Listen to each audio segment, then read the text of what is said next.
Okay, as early as 3 months old, tinatali na natin yung ating mga cockerels, no?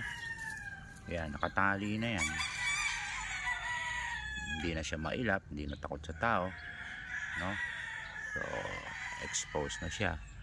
At dito na ito hanggang maging full grown stud. At ito nababantayan ha. Sa range kasi ito, madalas tumapalaban ng bugbugan sa range eh. So, ayan. O mapapansin nyo naman, pulang-pula yung mukha niya kasi namomonitor na siya. Ang pagpupurga, ang pagbibigay ng vitamins, yung diet, alam natin kung nakakain ba siya ng maayos o hindi kasi namomonitor talaga.